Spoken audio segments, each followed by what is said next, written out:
the vault, high atop the pastoral center of the Diocese of Camden, you're listening to Talking Catholic.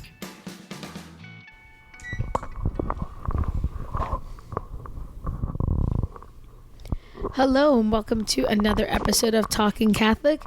This is Kari Janisse here, and I am in a new location with my good friend, Mike Walsh. Yes, a new location for you, not one for me. This location's actually been on a number of our podcasts. Actually, it's not really that new for me either. It really isn't. But we'll talk about that. But in that respect, it does precede me. Cause, it does, I never came here when I was in college. Yes. But so you started a new gig officially. I know. And where are we at? All right, so we are at the Newman House at Rowan University, Newman Center, Catholic Campus Ministry. It goes by a lot of names, but really just comes down to Newman. That's what we fondly refer to it as. But we are at Rowan University, just a block off of campus at our Catholic Campus Ministry house. And it's my new job. It's exciting. Congratulations. So, thank you. Yeah, so it's a little background, little history of this place. I went to Rowan University and I graduated in 2004, which seems like ages ago, but being back here seems like yesterday. And just 18 years. Yeah, just 18 years. And during my time here, I was very actively involved in the Newman House and Newman Club and campus ministry as a whole. I was the president my senior year, and during my senior year in 2004, this ministry moved from down on what was at the end of campus on 322 going towards Mullica Hill to a house just on the other side of campus and where it is today. Mm-hmm. Now, the cool part about what God does is at that time, us as students, even the ministry leaders, the pastor of the campus ministry, we were all kind of distraught. I don't even know the reason why we had to move. There was some reason behind it. And we were all distraught because there was nothing on this end of campus. I mean, nothing. There was frat houses. And everyone's like, no one's going to come anymore. And you know what? God in his providence, he makes you laugh. He makes you smile, because here I am 18 years later back at this place. But the campus has changed drastically. Mike, you know, you live in this town. I do. It's changed drastically. That there's all housing here, apartments and buildings and 7-Eleven and Playables and all kinds of restaurants on Rowan Boulevard. That this is where it's at now. You are officially right behind the main drag of Rowan University and, quite frankly, Glassboro, New Jersey. Yes, what they call Rowan Boulevard right here. Rowan Boulevard. So God in his providence had it all worked out already. We just couldn't see it. And he also had it worked out that I would make my way back here. So it's really it's just been really exciting to be back here as the campus minister. A place that I've called home, that has been so special to me. It's where I met my husband. It's a lot of my roots are here, and it's also attached to St. Bridget's Parish, called St. Bridget's University Parish, aka your home parish. My home parish, that's right. We are together at Mass sometimes now, and yeah, it's just exciting to be back. So I had 15 years in youth and young adult ministry, which were amazing years. A lot of relationships made, including one with with our guest today. But yeah, God has led me back to campus ministry and to serve now in this community. It's been a great move for me. Well, I was very happy, to hear that you had taken the job. Your predecessor was very well liked, well loved, actually. Yes. At this, she'd been on the podcast several times before, Rebecca Hardy, and she was a great addition to the parish while she was here, and we certainly wish her well as to what she's going off to do. But when the position came open, we had heard the position was going to come open, in the back of my mind, I was wondering, I wonder if Kari is going to migrate over here. Although I will admit, semi-selfishly, because it went from having a 6-minute to commute to record podcasts at your place to I'm pretty sure under 3-minute commute for me to come over here. Oh yeah. So it was good for you too. I made it. Your job change worked out for me, so I was very happy about that. But it is a great place. I've lived in this. Well, I've grown up in and around this town my entire life. But I've lived in Glassboro a little over 15 years now, and the campus is completely different than it was. My neighborhood is completely different than it was before I got here. For mostly good, and not always. College kids can be college kids, and they're moving into my neighborhood, you young whippersnappers. But I was just thinking when I made the crack about you've been graduated for 18 years. You graduated in 2004, which means I graduated in 1994, so it's actually 28 years for me. Everything is 10 years apart with me and you. It's crazy how that happens. I'm 40, you're 50. Yeah, you were born in 82. I was class of 2000. You were probably class of 90. That's so exactly it is. It's easy math for us. It really is. That's actually why I was able to figure out. It's like, oh, man, I forgot about that. But anyway, this is a great. So you've been on the job now for what, 2 weeks? 2.5 weeks, and it's been a blessing. It really has. I enjoy it. I enjoy the college students. They're very hands-on. They love the ministry. They want to serve the ministry well. And our first opening barbecue was last week. It couldn't have gone better, except for the rain. It was raining a little bit, but then it stopped right at 6 o'clock when it was starting. So I can't even really complain about that. And the students kept pouring in, and God is good, and He's doing a lot of really great things here, and it really does bring me back to my roots of when I was here, and just the students being just wanting to serve, wanting to be around, just wanting to hang out here, and I love it. So it's been a great fit for me, and see what the Lord has in plan. Have you planned any? Have you? When I first came in here, I saw there was now a snack bar here, and that made me very happy. So that was, a couple little changes. More to come, and just some good things. I think what God has done. He's given me these 15 years experience to take with me. So even some of the meetings we have planned, they're like, "Oh, you have so many connections," and I'm like, 15 years of experience has come with me here. So I think those connections that have been made to be able to implement, and even as simple as service at, say, Joseph's House in Camden, I've been doing that for many years with the young adult ministries I've served in Williamstown. So now I'm able to bring that here, and I know the good that can be done through service. And then even our guest tonight, she's one of the big donators to some of our meals for our Newman nights. We'll talk about that in a moment. But so they laugh. They say, you have so many connections, so many people. But 15 years of ministry will do that, working in the church, and knowing many priests and deacons and everyone. So it's great to bring those connections and my experiences here to a place that I call home. Mm-hmm. So I'm just excited. I'm just taking it all in. That's good. It's been great. That's good. I think you're going to have a great time here. I've always enjoyed my time. I went to a Catholic institutions for college, so I never required a Newman Center. But I know my wife went here back when it was in the old place. She graduated, and she still some of her finest memories are Newman Center related. So true. Professionally, I've utilized this location for a lot of work, and it's always a joy for me to come here. So yep, we were here, nice. Mike. Remember? Oh, we spent a lot of pandemic time in this building. We did a lot of lockdown videos from this building, so it definitely is comfortable for me too. Actually, speaking of that, you are gearing up for your 7th season? Sixth, I think. Sixth season of Youth Ministry Insights coming out at the beginning of October. And you keeping the name? Yeah, so here's what's happening. I'm going to do one more season, because it's a short season, of Youth Ministry, and then it's going to be Young Adult Ministry Insights. You changing it to Yammy? Yammy. It's going to be Yammy. So, so this season, if you know any youth ministers that are looking for just news you can use, really, is the best way to describe it, where I'm going to give them an episode. I'm going to tell them what they need for whatever the meeting topic is, how to implement it, the supplies needed, volunteers needed, and just explain how to implement that meeting, whatever it might be. An example would be around St. Patrick's Day, making Irish potatoes and talking about St. Patrick, right? How to implement that meeting. Yeah. And so it's really just going to be like, if youth ministers are kind of searching like meeting ideas, and these ones will pop up. So I'm hoping that it will help serve the community of youth ministers, because I think in the last 5 seasons, I've really given them a whole overview of what youth ministry is, different ideas, different ways to present it, ways to really keep themselves as youth ministers nurtured. I've given them a lot, so this is kind of like the last piece, those like concrete details. And I was like, I really can't do anything else. So it's a good time to change it, because I'm really running out of like episode ideas. We're 40 episodes in, so I think that's where we're going with this this season, and then it'll change over for the spring. So stay tuned. Check it out. Youth Ministry Insights on Talking Catholic on YouTube. And all of our social media. All of our social media. And I think your episode is coming out the first week in October, I think. I'm the guy that sets the schedule, so you'd think I'd remember that, but I'm 99% sure that's There's what a lot of things going on. Fall is crazy. Fall is crazy. This is, I am dead tired, I'll admit to you. I was telling you earlier that, so we have the Eucharistic Revival that began in June of this year, encouraging people to get a firmer understanding of what the Eucharist is.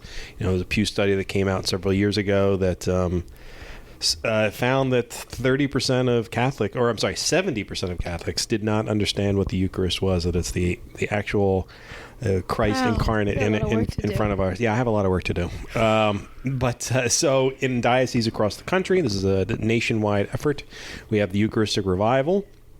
So we are, our diocese, we've been doing a lot of work. One of the things we've been doing is putting together a talks symposium that will take place over the entire course of the year, the remainder of this year and into May of 2023, where we'll do about 30 talks in 3 languages, English, Spanish, and Vietnamese. It's our first time doing official Vietnamese presentations, so we're very excited about that. And we're going to try to record as many of them as we can. I actually recorded my first one last night in Hamilton.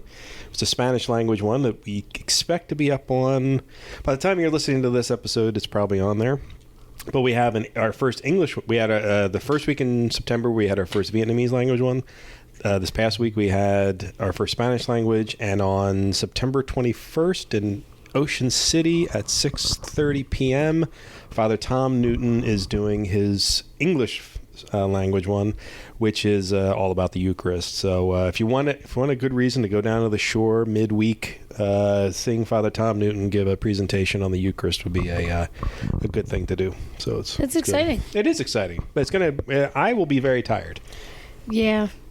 It's a lot of stuff. It's like summer's chill, and then all of a sudden the fall comes, and you're like, I'm exhausted, and where did the summer go? Plus, my son started high school, and now I'm driving him to school every day. So I have to be up at 6 a.m. and then get him to PVI. Fall of 6? That's a rough commute. It's a little stop and go, but so far it's been about less than 40 minutes. So you know what though? That's some good car time with your son. It is. That's some good conversation time. It is. As a parent, I value that a lot. Yeah, actually that's one of the nicest parts of it is we get the little bonding. But enough about you and me. I know, we talk a lot. I know, we have a great guest today. I know, I am so excited because as I mentioned, we're here in Glassboro, and I talked about my connections and how they can serve our community. And this is somebody who has really supported the youth and young adult ministries at my former parish, Our Lady of Peace, to such a great degree with her donations, and not only donations but delicious donations of ice cream. One of my favorite things in the world, not only just ice cream, Cold Stone ice cream. So I have here with me a very good friend of mine. Her name is Mary Rowan. So Mary, good to see you. Thank you for having me. Very happy to be here. Thank you for being here. So Mary, tell us a little bit about your connection to Cold Stone, because you know, when I think of Cold Stone, me personally, I think of Mary, because you've always have supplied me with just dozens and dozens of Cold Stone ice cream sundaes for my ministries, and you know, you do so much good with it. But what is your connection to this company and this business and what you do? It's always my pleasure to donate ice cream, and if it can bring kids out for the faith, I'm very excited to do that. And I got into Cold Stone Creamery because I wanted a career change, believe it or not. And so my sister and her husband were doing it. They had one in Vineland at the Cumberland Mall, and I would help her out a few days a week. And I thought, oh, this is so much fun. I really want to get into this. So then we decided to do one together in Philadelphia, and that's how it all got started. And I would say that's about 17, going on 18 years now. Wow. Oh, wow. These are franchises then Correct. That you go into. Yes. And my favorite meal is dessert. Is dessert considered a meal? That's my favorite all time. It is on this podcast, it is. It could be breakfast, lunch, dinner. It's my favorite meal. Ice cream. Yeah. Yeah. So you were working with her, helping her out, and you thought, this is nice. Let you know, this is something I could do. What were you doing before you went into it? Was it? So I was working in the casinos. I had worked on a cruise ship in the casino, and then I retired from the cruise ship, and then I went back to the casinos. I worked in the hotel end of it, Okay. and I thought, I really don't want to do this anymore. And I helped her a few days a week, and I was like, this is a lot of fun. And then the opportunity presented itself to open one in Philadelphia, in Port Richmond, and we did it together. And I thought, this is something different, Yeah. So What was the fun about it? Like, because Cold Stone's a little different. It's not just your average come up and scoop the ice cream and put it in. Like, it's a whole experience when you go to a It's Cold ice Stone. cream artistry is what it is. yes, Yeah. that was my favorite part, the interaction with the customers, and then just seeing their joy in what you're creating for them.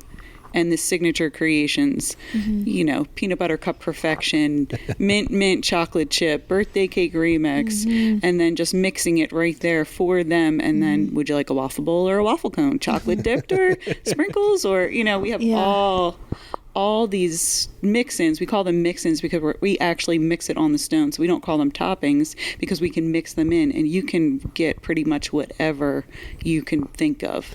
And if you've never been to a Cold Stone Creamery, listeners, the Cold Stone is actually what they do. It is a cold stone that they make your ice cream from scratch using a base layer of ice cream and then whatever fixins you would possibly want.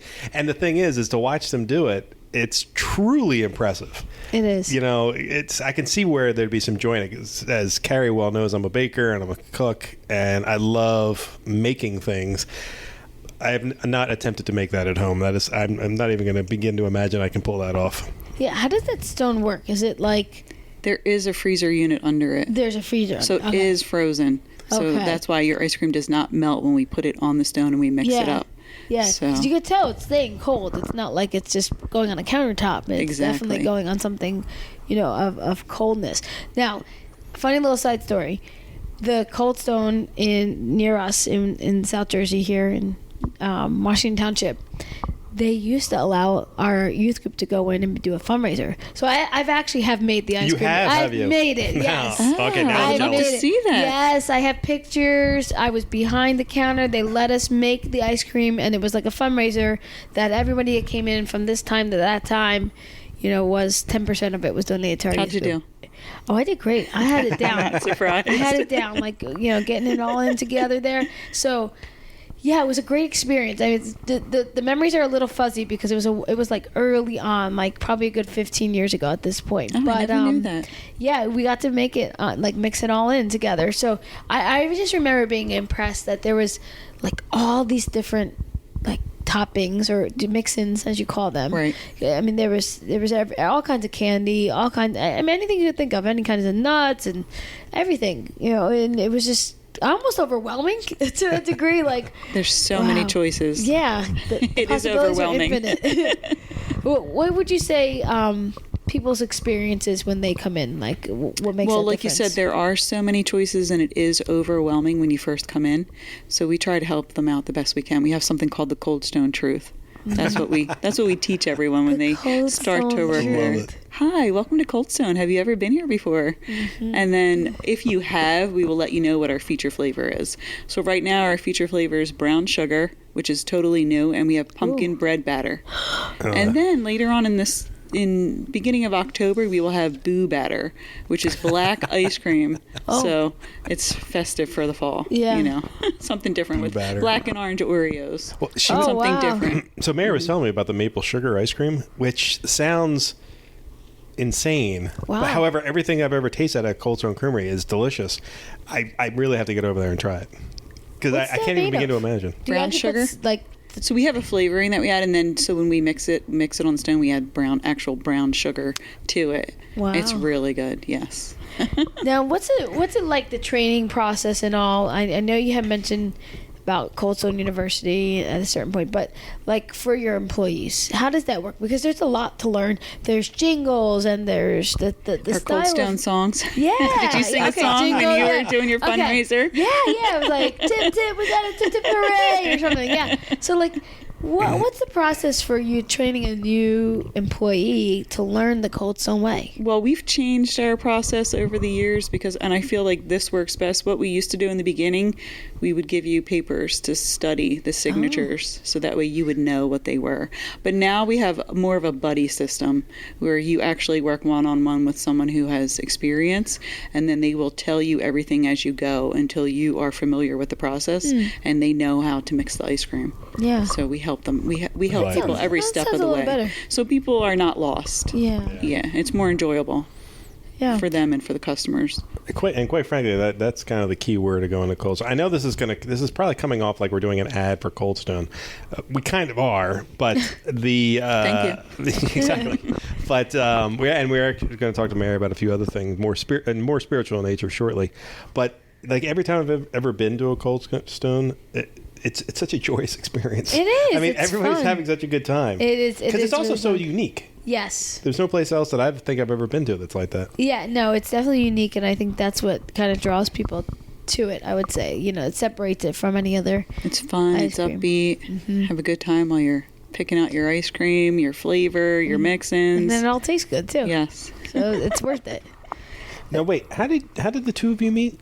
Yeah, so Mary and I met at Our Lady of Peace probably right when I started there, a good 13 years ago. And I remember I would see you at Daily Mass a lot. And I'm like, oh, who's this, other younger person at Daily Mass? And well, at the time we were both younger, I would say, right? I know. And, I believe you can still classify who's this yourselves other as young. person? And then there was one day I was working in the parish office, in my office, and I had popped up, and Mary was there in the waiting room. I was like, oh, hey, I see you at Daily Mass. What's your name? And you introduced yourself as Mary, and I said, I'm Kari, and that was it. It just kind of hit it off, and our paths started crossing more at different prayer groups and different activities in our church, and that's really where it started. So, that was, I guess, 13 some odd years ago, and here we are, still good friends today. I remember that day vividly. I know I was getting back into my faith, and you were so welcoming. Oh. You're like, oh, come to this, come to that. And you invited me, and I was like, I have a new friend. So I was like, I'm going to go. I know someone. I have a friend. And you were really warm and welcoming, and thank you for that. Oh, you're welcome. Yeah. And I just always thought you were the nicest person, and and as I mentioned earlier in the podcast, when you had the Cold Stone, because I guess you owned it at this point. Did. When I met you, Yes. and you had mentioned it, and you said if you ever need anything, and Mike, when you work in the church, we always need something. I mean, anybody says if you ever need anything, you write that person's name and number down, and you remember it. And so I just, I asked, and Mary has never said no. That's right. She has never said no. And she does it joyfully as well, and kind and warmly and refreshingly. So you've always been that way as well. And your faith has always shined through. And I know, maybe we can get into the faith a little bit more here, because we've shared some stories, I know, with your workers, your staff. I know it's a corporate thing, a corporate business, so you have to be a little careful, but you've never let your faith be backseat. You've always let it shown. Can you speak a little bit to that in your business? Well, Cold Stone was actually pivotal in my faith because I was just coming back to the faith. I had been away, and I don't think I really had a firm foundation. And I thought when I opened a Cold Stone Creamery, oh, wow, this is it. I hit the jackpot. Everybody's going to love Cold Stone. I'll never have to worry about a thing. It'll make money right off the bat. And actually, that was not the case. And for 3 years, we really did. I was really very worried. It was nail biting. And I thought, what am I going to do now? Because I'm going to need a full-time job and also work this, which is more than a full-time job. I don't know how I'm going to do it. And so, this thing, I started thinking about, what am I going to do? And then someone's like, well, when you try to sell your house, you buy a statue of St. Joseph and you bury him upside down in the ground. And I thought, what's this about? Let me give it a try, right? So now I know you actually do not do that. And you give St. Joseph an elevated position in your house, and you start to pray. So this venture, owning a business at Cold Stone, actually brought me to my knees. And that's how I started to get into my faith, and I started to pray, because I'm like, I can't do it. I'm doing everything I know I can do, and Lord, you have to help me. And so through prayer, this is how I started to go through daily mass. Wow. So through prayer, daily mass, and faith is what actually, thanks be to God, turned everything around. Wow. So the Cold Stone did not sell, but the sales started to pick up, and things started to get busier, and it started to get better. Mm-hmm. I mean, we had to pay the bills, you know? Right. So we needed customers, and that, because I did everything I could think of, donations, fundraising, school trips, everything that they tell you to do, cake sampling, dropping off cakes at businesses, and nothing was bringing the sales in. But then when I fell to my knees, I was like, oh, Lord, you hear me. I'm not alone. Wow. So, what a story of hope for a business. yes. Being saved. Well, the business wasn't just saved, but my soul soul. was saved too. Yeah. And then through that, actually, the Blessed Mother was calling me. She's always calling us. She's always taking your hand. She says she takes your hand and leads you to Jesus. It's actually true, because I didn't know what the rosary was. It's so embarrassing to go through CCD in high school, Catholic high school, and not know what the rosary is. But I felt like I was being called, pray the rosary. And I'm like, I don't know what this rosary is, but I'm going to find out. And I think that's, Kari, you brought up Betania. I saw it in the bulletin. I said, I don't know what Betania is, but they pray the rosary, so I'm going to go. and I started to pray the rosary. Wow. Yeah. For those that don't know, it's a Marian prayer group, the Betania prayer group, that we do pray the rosary as a big, pretty much the big part of the content of the meeting is that fellowship and rosary together as a community and as a prayer group, prayer ministry, and that was really where I think our friendship took off during that time of being in that prayer community together. And praying the rosary was such a key, pivotal part of it. Amazing. I would say so. Yes. Mike, you talk about struggling with the rosary. I'm going to get you more. But only if you somehow figure out how to get my ability to not remember a prayer to get past that little hurdle. That's the only thing that keeps me from praying the rosary is I can't remember any of the prayers. I know everybody. I know you're listening to this and gasping and clutching at your pearls when I say this. Poor Mike. But that's why I have to have everything written down in front of me. I have a terrible memory. Okay. And I can never keep track of the number of decades. I know. I have nothing but 1,000 reasons not to do it. All excuses. I know. They're terrible. I actually have a great deal of fondness for the rosary. Yeah. It's just that I have no good excuse. I can only say good things about it only because it really changed my life and my faith, and it helped me go deeper into my faith, and I knew nothing about it. I didn't know any prayers. They gave me a sheet. I tried to follow it the best I could, but the more I did it, the better it was, and I guess it deepened my love and my love for Jesus and for the Blessed Mother, and it made me stronger in my faith. Mm-hmm. So I felt like I said, the Blessed Mother was holding my hand, and I feel like she has me in her mantle. I'm sure quite a few people do when they pray the rosary. Yeah. So, and she's your namesake. You're named after her. Right. I mean, you're Mary. I didn't even think of that, Kari. You're right. Yeah, so she already has that. So you were hooked before you even realized Exactly. it. No, the praying the rosary has incredible effects. I know my mother's been praying it every morning, mostly because she fears for me and my sister, but she does it every morning. Mm-hmm. And it has great meditative properties. It fills it's protective in many ways. It's a great thing to do. So I'm glad that the two of you are so I'll pray for you in my daily rosary. Mm-hmm. I have a lot of rosaries. The problem is just having them doesn't do anything. Yeah. Well, I'm working on it. Stop criticizing me. I'll get there. Don't worry about it. So, Mary, any stories from with your faith being shared with the? I know you told me a couple times about with the employees. You were able to they were open up to you, or you would open up to them if they were having a struggle or thing going on in their life. They trusted you. Your employees trust you as a business owner. Well, when I was first starting, I was always, I would say, the Cold Stone Nazi, because I really was like, you got to do it like this. You can't do it like that. And then when I started to pray and go back to Mass, and then I was like, you know what? It's not just about scooping ice cream. Mm-hmm. It's not just about trying to make money and pay the bills. It's about being connected to the people that you're with and who you're around, and the customers, not just the employees. And I thought, mm-hmm. I'm here to have a relationship with people. It's not just about make it like this and, this is how we do it. So I started to become more personable with everyone. and talk to everyone. And they would come and talk to me, and I'm like, oh, they want to talk to me. I'm their boss, but they actually like me, and they would like to share something about their life with me. So I always try to give them hope, and I let them know wherever they are that I'm praying for them, and that if they ever have anything, they can come and talk to me, and whatever it is. And actually, I have in the business a picture of St. Michael, the Blessed Mother.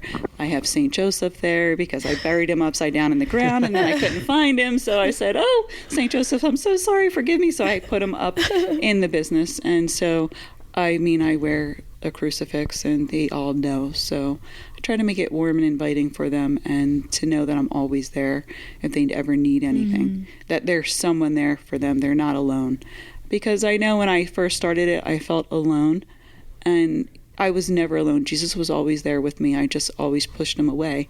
So I said, oh, he's always calling me, and I don't want them to feel alone. So because of the love of Jesus for me, I try to love them the best I can by being kind, considerate, not getting upset when they make a mistake and I'm seeing like dollar signs just melting away. I don't look at it like that anymore, because God will provide.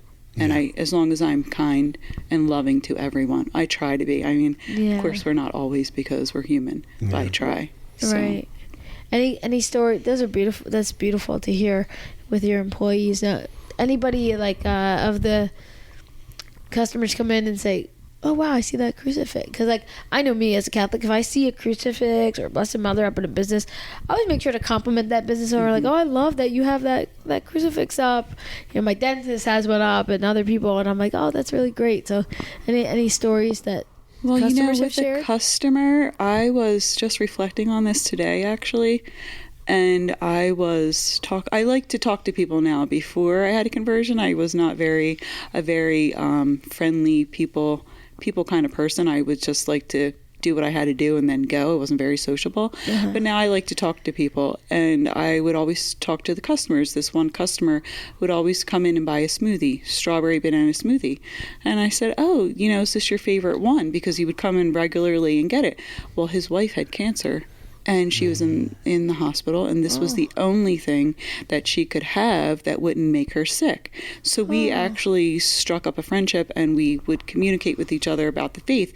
And I told him, I'll pray for you. I have some holy water for you, and then so through just talking to people. Yeah. That's very kind. Yeah. So you never know who you're going to come in contact with and who has what going on in their life. So, and that he shared that with me, and it's like, touches your heart. Yeah. So that's one of the great things about being in the service industry, is you have those kinds of interactions that maybe wouldn't occur on a regular basis. That having customers come in every day and making those connections, that scares me to death, quite frankly, as an introvert. But at the same time, it gives you a great opportunity to make an impact on somebody's life, and it's always the little things. It's never. Oh yeah. That's what really makes the difference in a person's life, the little things. It's so true. And that man, I'm sure, will remember you forever. Just something else that I thought of, one of the crew members, we have a lot of homeless people in Philadelphia, and he said to me, he's like, oh my goodness, that's my uncle, the homeless person. And he told me his name, and faithfully I prayed for him. And that young man moved on to something else, and I never saw the uncle again. And make a long story short, he came in one day, he's like, do you remember me? I used to open the door all the time for the customers, and he got cleaned up. I was like, wow, that's amazing, isn't it? So the power of prayer. That is so true. Yeah. Wow. And it was like that really, I was like, oh, thank you, Lord. It was unbelievable. Yeah. So those small moments, I'm telling you, it's wonderful. And I personally love to hear that for someone who's an entrepreneur and doesn't forget that, because a lot of times, the making money is why we do a lot of what we do. And it's easy to forget about those little things, and the fact that, your spirituality and has kind of kept that present for you all the time. That means a lot. And I hope other people can do that too. Well, I think part of it was because we started off so poorly as far as money.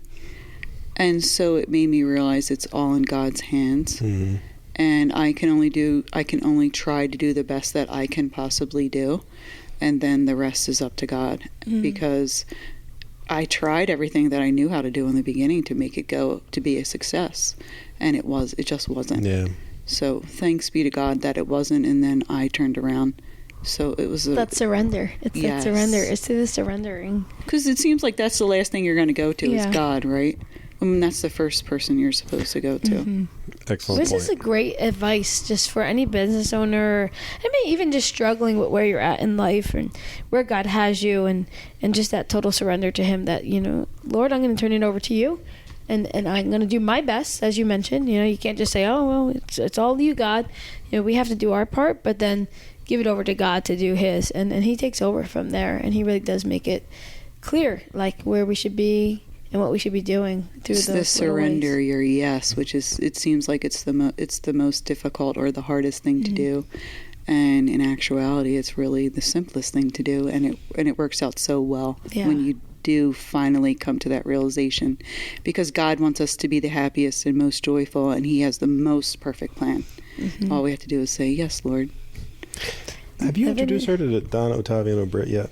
No, I probably need to. I think you need to do that. Yes. I'm just sitting here listening, and one of for our listeners who aren't aware, one of our frequent guests, and I lovingly refer to as my frenemy, Donna Ottaviano Britt, is often on this podcast, and that's something that she talks about all the time, is surrendering your yes.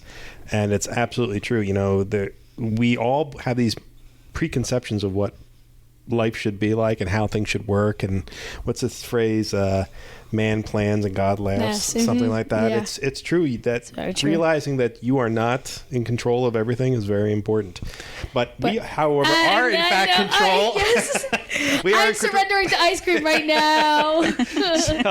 So Mary made our lives particularly joyful, and Yes. she brought along some samples for us. So Kari won't pass up free food.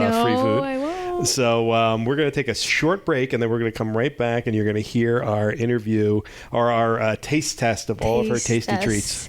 Thank you, Mary. This is so lovely hearing these beautiful stories, and My pleasure. and I can't think wait we're- to eat this ice cream. I think we're going to have to have Mary come on because that spiritual stuff was really good. So Yeah. So we're gonna have to find another reason Part to have her two. come back on. All right, hold on, folks. All right, my favorite part of the show. Oh, so Mike, we've been looking at this ice cream, and it's getting a little melty, and it's time. It's time for us to eat. I know. We put it off as long as we could, and I really don't want to put it off any longer. So this Mouth is watering. Yeah, this is good stuff. So I'm looking at it. So we're looking at 6 ice creams right now, various concoctions from Cold Stone Creamery. And Some are in their purest form, which is kind of nice to look at, because when you're at Cold Stone, they're like already mixing it. So I'm enjoying the purest form ones. Okay, that's good. Well, what is your choice, Kari? You pick it first, and then. So since I mentioned the pure form, and because it's just sitting here white as snow, the white one, I don't know, what is it, Mary? Sweet cream vanilla. Okay. All right, Sweet let's go cream for- vanilla it's just calling my name. It looks just pure, and it's like an angel over here. Sweet cream vanilla is our traditional vanilla, and we also have a French vanilla. So this is one of the most popular ones. Is this typically like so a good. base when you Yes. put things together? I'm double dipping, Mike. It's so good. All right, so long as you keep your spoon on that side, I do not mind going I'm in on again. the divider line here. It's like your vanilla just up a notch. Like when you ask for sugar in your coffee. But when you ask for sugar in your coffee, it's like sometimes tastes a little fake. This tastes like real sweet, like a true sweetener. Yeah, like it tastes all natural. All natural. And so our ice cream has the highest butterfat content, so it makes it rich That's and what creamy. it is. And we make everything in the store. Wow. So when you make it We in the make store, ice cream like, in the summer about maybe 5-6 days a week, and now with the fall and the winter, we cut it back to about 4 days a week. wow. So how's it's a that process that we work? go through. Yeah, so we pour it into a machine, we add the flavoring, and then it comes out in 2 pans. And then we store it into a blast freezer, so it makes it super cold. We leave it overnight, and then we transfer it to a walk-in freezer. It's So it's a amazing. process, yeah. I had no idea they made it fresh there. daily. Yeah, I don't think I realized. Sometimes you hear that. I don't think I realized that literally on site made fresh daily. Yes. Wow, that's Yeah. great. Same thing with the cakes, our cupcakes. We make those in store as well. Wow. What's Yeah. the shelf life? 90 for it? days. Really? 90 days. Yeah. Wow. Oh, that's good too. Impressive. Well, okay, I'm taking this away from us because we have 5 So more to go good. through, and I have to eat 3 of them by myself. So why don't you go for one for you, Mike? Because as our listeners know, I'm gluten-free. So there's ones here staring me with brownies in them, an apple pie. But well, you know what? I'm going to put this one back over to you since you're not allowed to have that much. So That's me. That's all you. All right, I'm going to take. I don't know what this is. What is this? That is chocolate devotion. It's chocolate ice cream with chocolate chips, brownie, and fudge. So if you love chocolate, you will enjoy this chocolate devotion. I'll tell you that. I like all those words. I know that. That's my kind of food. Sitting here just looking sad. You It should. looks good. I got to tell you. You should be sad. I am Because really this is, sad. I love chocolate. This is excellent. It's like a kicked up Death by Chocolate, to use probably a well-known name for it. That is really good. Yeah. So wait. So Mary, when you're making these in this whole process, can you do like a step by step, like how you would make this particular one, like with the brownies and then what process, like what step goes first? So what I brought you, they're called signature creations. So when you come into a Cold Stone Creamery and you walk up to the dipping cabinet where we keep all the ice cream, it's called a Gia. And all the flavors are plain, so you can bring it over to the stone and you can add whatever you like into it, but this one is a signature creation. It's tried and true. So they have a taste master at Cold Stone Creamery, and they actually go through the process of having a group come in and see if it's popular. So this one, we would take the ice cream, scoop it out, bring it over to the stone, put it on the stone, add your chocolate chips, brownie, and fudge, and mix it all in.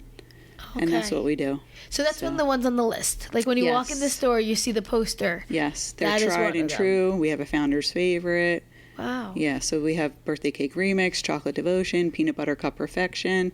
Mud Pie Mojo. Mud Pie My Mojo. favorite, which you should probably go to next. Which is the coffee, ice cream, Yes. almonds, fudge, peanut butter, and Oreos. All right. Well, Mike, you're only getting one bite of this because Okay. the rest of it is mine. Well, so you were out of the room when Mary and I were talking earlier that I am not a coffee drinker. Like, me. No, hold on. That's not. Oh, wait, back off. But what I was telling her is that I'm attempting to learn how to drink coffee. So I consider this part of my education as learning how to. Drink No, coffee. it's really funny. Before you eat that, I want to warn Why you. do I have to wait? Because, well, it's only going to be a bite, but over the summer, I You had think? coffee ice cream around 3 o'clock in the afternoon. And I didn't even think about it. It was a full thing of ice cream like this. And I'm laying in bed at night, and I'm like, I can't go to sleep. I can't go to sleep. What? I didn't have coffee. And then I said, I had coffee ice cream. So there's actually caffeine in here. Kari, So if you're affected by that. I 'cause you're drink a not- sodas. I drink sodas until 9 o'clock Okay. at night. All We are right. good. We are All right. recording All at right. 6:36. I am willing to bet. I'm just giving you fair warning because it affects me. But I'm still going to eat it all. You know what? 'Cause I love it. I'm giving you fair warning that I did not actually promise to only take one bite. And if It's you'll the notice, almonds that that is I an love about this. enormous bite that I'm currently taking. I need a on picture purpose. of Mike picking. Oh, sure. Why is it always pictures of me eating? I want some pictures of you eating. It is a big bite. That's a great shot. And our coffee ice cream is made so with good. coffee crystals. So parents will come in with their kids and they want coffee ice cream. I'm like, it's made Yeah. with real coffee. Yeah. So, what is the process in So addition good. to the coffee crystals for this? For that, we use coffee ice cream and we mix in fudge, peanut butter, almonds, and Oreos. But Kari's gluten free, so I kept the Oreos out. It's I wasn't sure what the nut it was in this, but almonds. That's what that It's is. the only thing I get at Cold Stone. I've That's it. never veered from this because I had it one time and I loved it and I've never gotten another one. Really, Kari? I've never tried anything else. Oh my goodness! Oh, every so this time- is all new for you too, I huh? can't believe it. That's dedication. I appreciate that. I just love it so much and you don't get it like anywhere else like this. Like you can get coffee ice cream, but it doesn't taste. It's the creamy. I know, it's so creamy. It's the creaminess and that rich. I love. And then the peanut butter. I love peanut butter. Oh, it's like all my favorites in one ice cream. You So know, good. it's funny to hear you say that because I will oftentimes since I'm not a coffee drinker, I've avoided coffee most of my life just because I like the smell of it, but I don't particularly like the taste of it. Mike, I've known you for so long. It's just news for me. Well, I'm sorry to disappoint you, but it's true. I never knew this. But I am trying. However, I enjoy coffee flavoring in different things that I try. So when I was in, I was in Canada recently on a cruise, and I went to a brewery, and while I was there, I had espresso flavored, like a Guinness stout. Nice. It was like a stout. And you liked it? I didn't say that. Okay. But I did get it down, and I didn't hate it nearly as much as I thought I was going to. And then recently, I was someplace where I had... Hold on.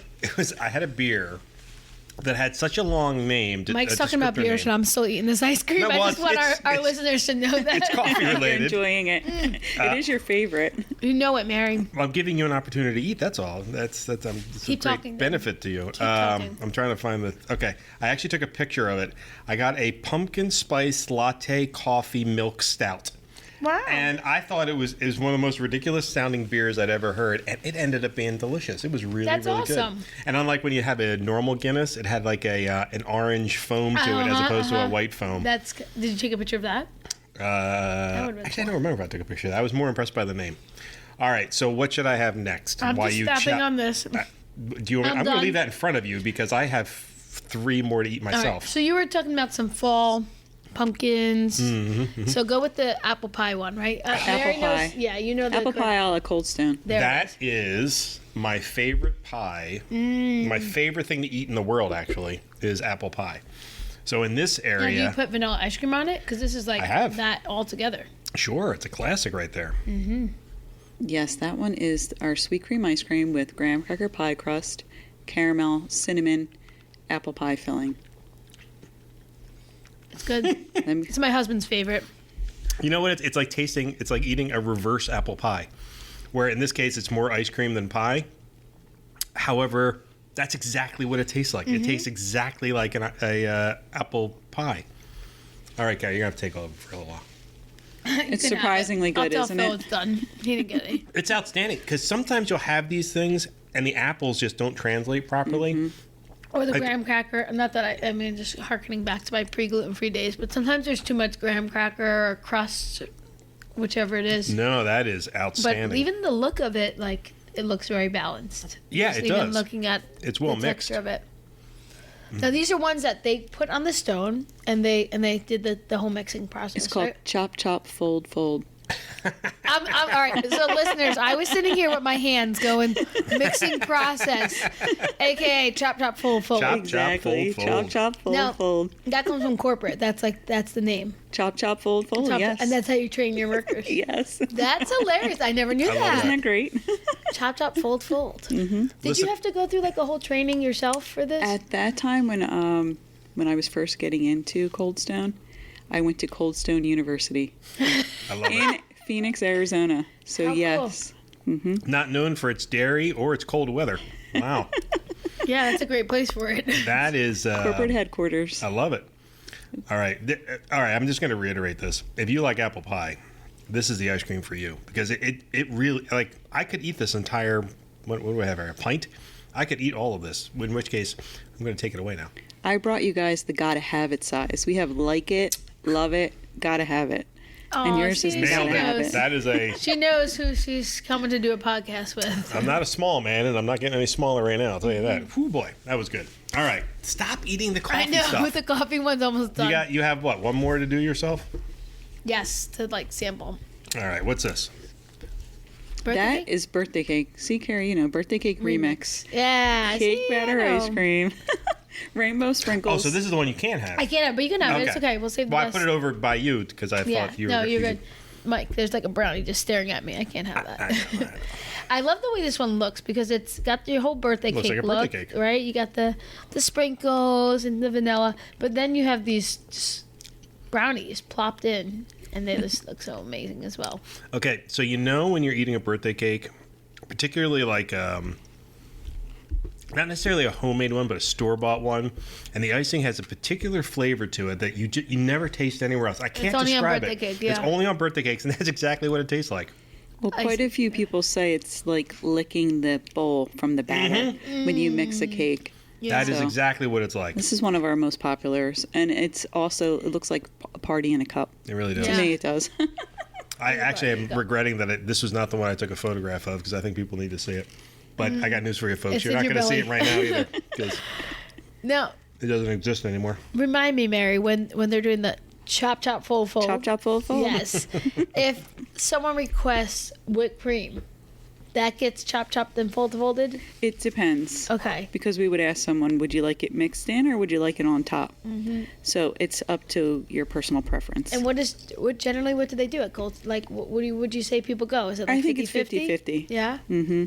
So it's up to you if you want it bite by bite or you want it. I think I would go on top, personally. Mm-hmm. Just kind of thinking my style. Yeah, this is kind of nice for me, because I think I've only ever, and my apologies, Mary, I think I've only ever been to a Cold Stone Creamery once. I've had Cold Stone Creamery birthday cakes many times, because we have a family member that swears by them.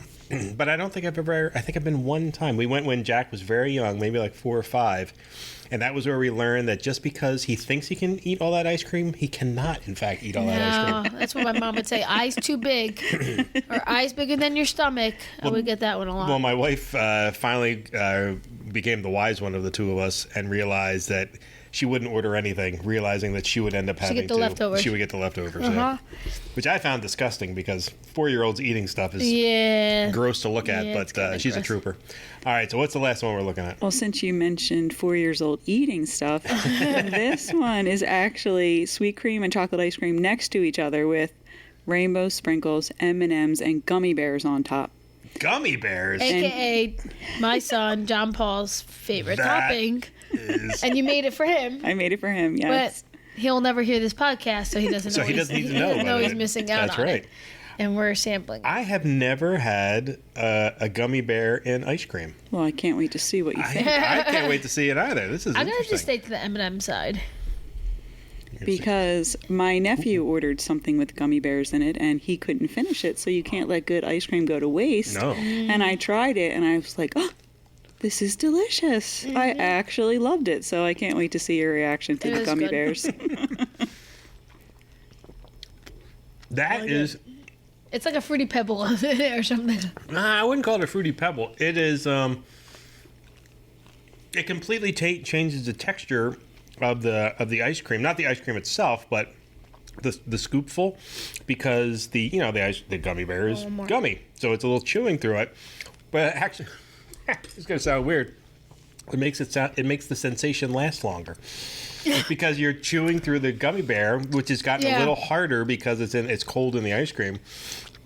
So now one scoopful is taking me, well, instead of the usual 2 seconds, it's taking me like 10 seconds and it's like it's adding to the flavor. I like that. And this is actually nice, because a lot of times I've gotten gummy bears on ice cream and they become like super hard, like you're like gonna break your teeth on them. But they stay soft. Yeah, they're not like that. They're not that hard now. Yeah. They firm up, but Well, they're on top, or they're mixed throughout. they're on top. These are on top. That's the key. But you can mix them in if you want to. You can mix them in, and then as you're chewing it gets softer. So it's not that hard. If you want to savor your food a little more, folks, or savor your ice cream a little more, folks, put a gummy bear in there. That'll slow you down. You can actually enjoy the flavor instead of just inhaling it like I do. I'm just enjoying the sprinkles. I like the sprinkles. Did you grow up calling them sprinkles or Jimmy's? This is crazy. Because there's a lot of theories about that. There's a lot of theories. I grew up in North Jersey, and we called them Jimmy's. And I came down here, and everybody said, "What do you call them?" And I said, "Jimmy's." And they said, "Oh, you're from North Jersey, and you call them Jimmy's?" I said, "Yeah, that's what my mom always called them." Was she from South Jersey? No. Okay. So I don't understand. She was born and raised in Newark her whole life. It says North Jersey as you get. So I have no idea why this happened to me, but I'm mixed up when it comes. But I mean, it's still Taylor ham. No, so it's pork roll. We can end it there. Yeah. And subs. One day we should have it. I could probably do an entire podcast just on the sprinkles versus Jimmy's phenomenon, because I've read so many urban legends about it. It's fascinating. Have you, in your work as a ice cream artist, ever come across the Jimmy's versus sprinkles debate, Mary? Well, I always called them Jimmy's, and then when I started at Cold Stone, they called them sprinkles, so I had to change up my lingo and start calling them sprinkles. So, but to me, it was always Jimmy's. Jimmy's, right. Okay. Well, we're convinced that nobody knows for certain, but I'm one day going to get to the bottom of it, but we'll have an entire episode. It'll be an episode, and I will still, I won't even know what to call them because honestly, like I said, it was always Jimmy's, and then I heard that was like a South Jersey thing, and I'm like, wow, I'm confused. Well, I got news for you. Either way, they're good. Yeah. It was destiny for you to come down here and join us. It was. Because you call them the right thing. All right. Well, this has been absolutely fantastic. Mary, thank you so much for coming. Thank you. In addition to the ice cream, which was outstanding, thank you very much for coming and chatting with us as well. We really appreciate that. It was my pleasure. I'm glad you enjoyed everything, and thank you, guys. Yeah, Mary, thank you for this, and thank you for my was it gotta love it? Gotta have it. Gotta have it. Gotta have it size. Gotta have it size because I'm gonna enjoy the rest of that later. So and if people want to go to your store in particular, where can they go? So we are located in Philadelphia on Aramingo Avenue, 2530 Aramingo Avenue. It's in Port Richmond. nice. Yes. Excellent. I've been there. Great little store. I know you have. Yeah. Well, listeners, thank you very much for tuning in. We hope you enjoyed this show. And we'll have another couple of great shows coming up. We already got some great ideas in the pipeline, so we look forward to it. So come back. Can't wait. All right. See you, everybody. God bless.